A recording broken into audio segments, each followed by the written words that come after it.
বেরিয়ে পড়লাম বন্ধুরা। কোথায় যাচ্ছি? মেয়ের বাড়িতে। ভাবতে পারো যখনই মেয়ের বাড়িতে যাই তখনই ভিডিও বানায়। কী বলো তো, একটা টাইমের ব্যাপার আছে তো, অবসর টাইমটা মেয়ের বাড়ি যাওয়ার সময় পাই, তাই জন্যই তখনই ভিডিওটা বানাই। হ্যালো ফ্রেন্ড, সীমা দাস ব্লগে তোমাদের সবাইকে স্বাগত জানাই। বাবুকে স্কুল থেকে নিয়ে তারপরে আমরা কিন্তু একসাথে যাব। হ্যাপি বার্থডে কার? মানকিলাত। হ্যাপি মানকিরাত। মানকিলাত বন্ধু নাম? হ্যাঁ, পাঞ্জাবি। ও আচ্ছা। এই যে এটা কি? এটা কোন জায়গা? এটা কোন জায়গা? বলো জায়গাটা এখানে? Function function. এখানে কি করেছিলে তুমি? ডান্স করেছো? এটা ছিল নজরুল মঞ্চ। এখানে বাবু স্কুলের ফাংশনে ডান্স করেছিল, সেটাই বলছিল। চলে আসলাম মেয়ের ঘরে। আর মেয়ের গোপাল গোপু সোনারা আমার বাড়িতে ছিল, ওদেরও নিয়ে আসলাম, ওদের জায়গা মতন বসিয়ে দিলাম।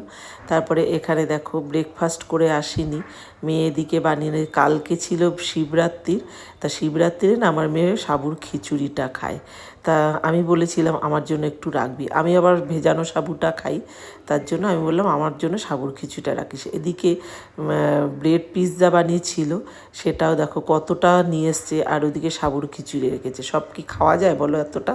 তা যাই হোক, সাবুর খিচুড়ি 1 চামচি টেস্ট করলাম, আর ব্রেড পিৎজাটা অতটা কিন্তু খাইনি, 2 পিস খেয়েছি আমি। ছোটো বৌদি আমার সাথে আসার কথা ছিল, তার জন্য একসাথে দুজনেরটা বানিয়েছে।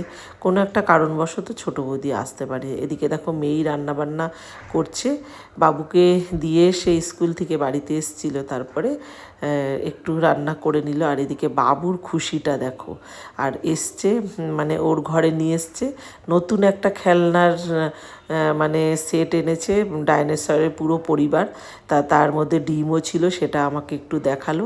তারপরে দেখো ভিডিওটা কতটা বোঝে, ভিডিও দিকে করছি তো আমাকে দেখে বলে আমাকে আমার সাইকেলটা দেখাও।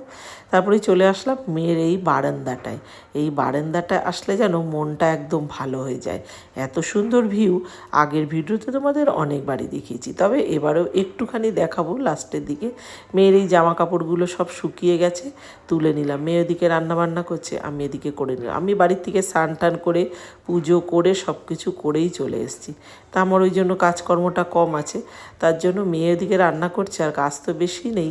তা আমি ভাবলাম চলো জামা কাপড়টা মেলেছে, শুকিয়ে গেছে, এগুলোকে একটু তুলে রেখে দিই। তা জামা কাপড় তুলতে ওদিকে আবার ছোটো বৌদির ফোন এসছে, ফোনেও আবার কথা বলছে। আর বাবুর তো আনন্দের সীমা নেই, দাদু আর গিগি আসলে বাবুর আনন্দের যেন সীমা নেই। চলো একটু ভিউটা দেখিয়ে দিলাম, দেখা হবে পরের ভিডিওতে। ভালো থেকো সবাই।